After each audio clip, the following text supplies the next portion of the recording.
Good morning sa lahat. Tara mabilis ang basa ng ating libro guys. Magandang balita Biblia. Today is 25 August 2024. Nandito na tayo sa aklat ng Joel chapter 2. Ang mga balang nababala sa pagdating ng araw ni Yahweh. Pakisabayan ako ng basa guys. Pareho tayo dito matuto. Mahaba-haba ito kaya medyo tiis-tiis lang. Pero 3 chapter lang yata ito kaya okay lang. Yan, 3 chapter nga lang. So, kahit mahaba yung chapter 2, bukas naman is last na natin yun. Joel chapter 2 verse 1, Hipan ninyo ang trompeta sa Zion at ibigay ang hudyat sa banal na bundok ng Diyos.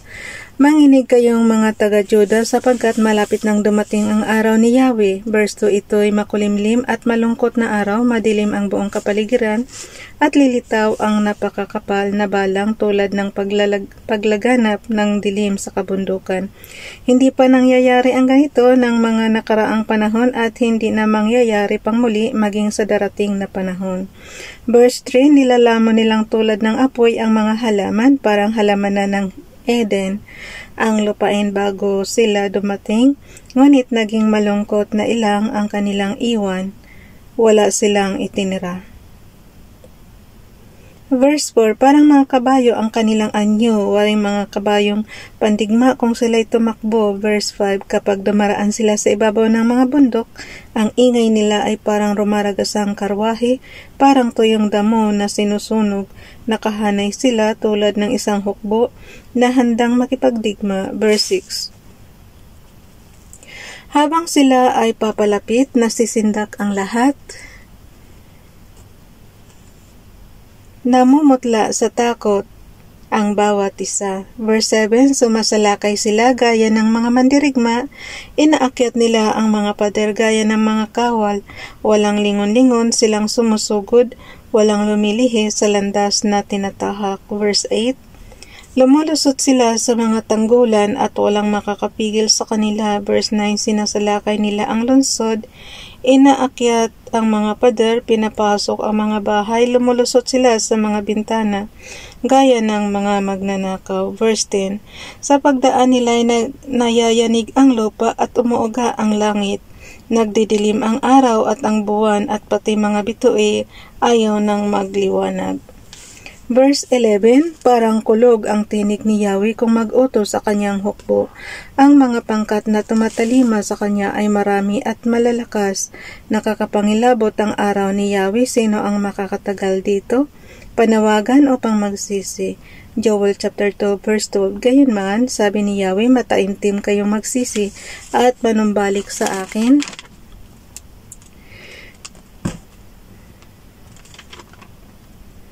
Mag-ayono kayo, manangis at magdalamhati. Joel chapter 2 verse 13, magsisi kayo ng taos sa puso at hindi pakitang tao lamang. Magbalik loob kayo kay Yahweh na inyong Diyos, siya ay mahabagin at mapagmahal. Hindi madaling magalit at wagas ang pag-ibig. Laging handang magpatawad at hindi nagpaparusa sa nagsisisi. Verse 14, maaring lingapin kayong muli ni Yahweh na inyong Diyos at bigyan kayo ng masaganang ani. Kung magkagayon, mahahandugan ninyo siya ng handog na pagkaing botel at alak. Verse 15, hipan ninyo ang trompeta sa ibabaw ng bundok ng Zion. Tipunin ninyo ang mga tao at ipag-utos ninyo na mag-ayuno ang lahat. Verse 16, tawagin ninyo ang mga tao para sa isang banal na pagtitipon. Tipunin ninyo ang lahat, matatanda at bata, pati mga sanggol at maging ang mga bagong kasal. Verse 17, mga pari, tumayo kayo sa pagitan ng altar at ng pasukan ng templo. Manangis kayo, manalangin ng ganito. Pakinggan yung mabuti guys yung panalangin. Mahabag ka sa iyong bayan, O Yahweh, huwag mong hayaang kami hamakin at pagtawanan ng ibang mga bansa at tanungin na saan ang inyong Diyos.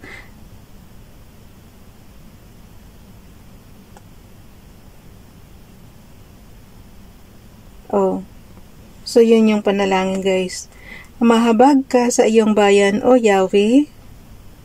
Huwag mong hayaang kami hamakin at pagtawanan ng ibang mga bansa at tanungin na saan ang inyong Diyos.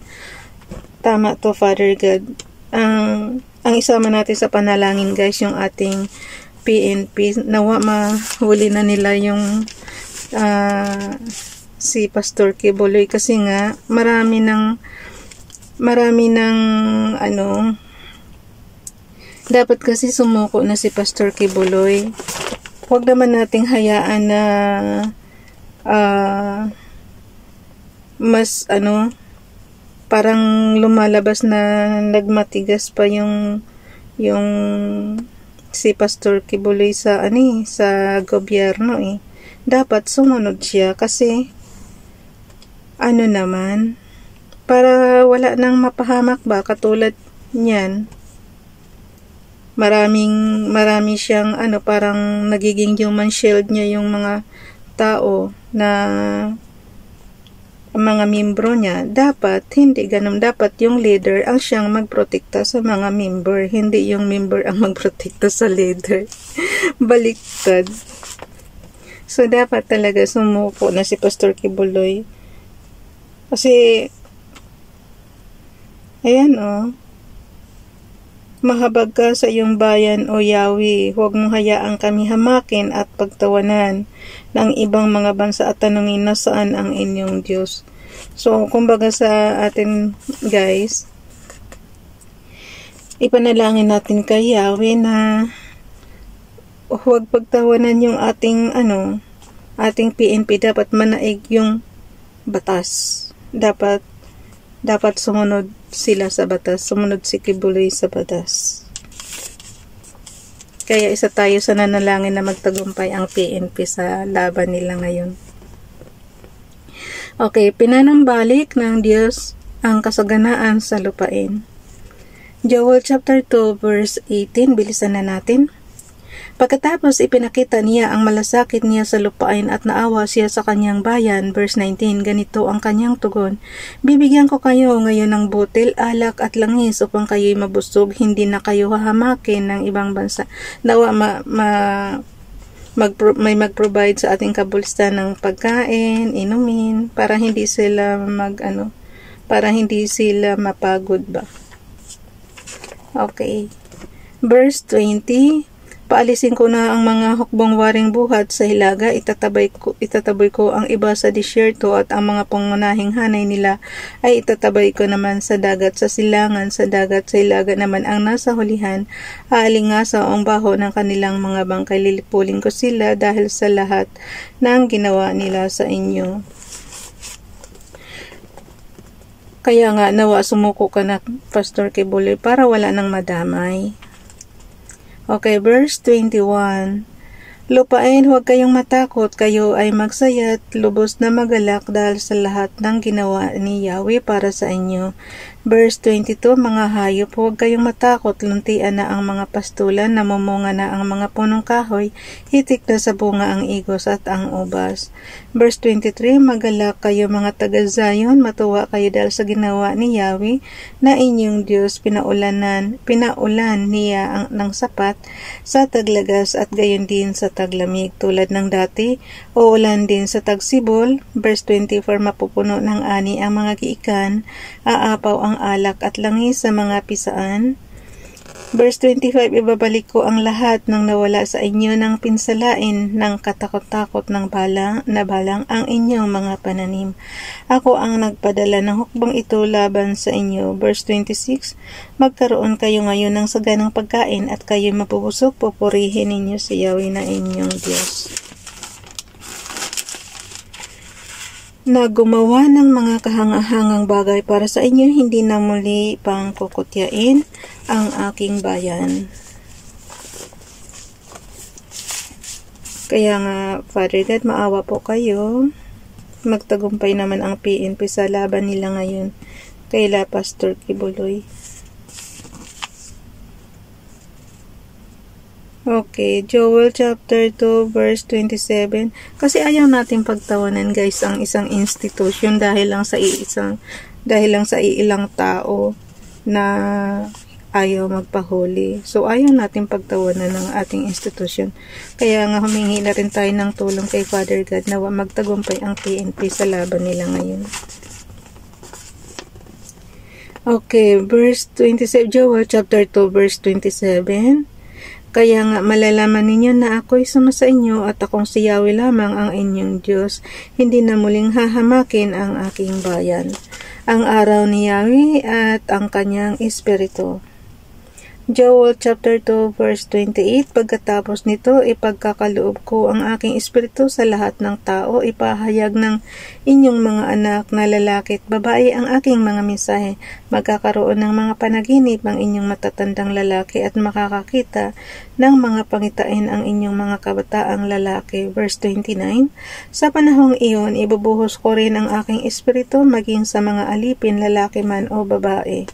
Verse 30, magpapakita ako ng mga kababalaghan sa langit at sa lupa, dugo, apoy at makapal na usok. Joel chapter 2, verse 31, ang araw ay magdidilim at ang buwan ay pupulang parang dugo bago dumating ang dakila at nakakatakot na araw ni Yahweh. Yan ba yung palatandaan natin pag nandito na si Father God? Nakalagay guys sa verse 31, Joel chapter 2 verse 31. Pero matagal na to eh. Panahon pa to nila Joel eh. Nakalagay At sa panahong iyon, ang lahat ay, yung 31 muna, balikan ko yung 31.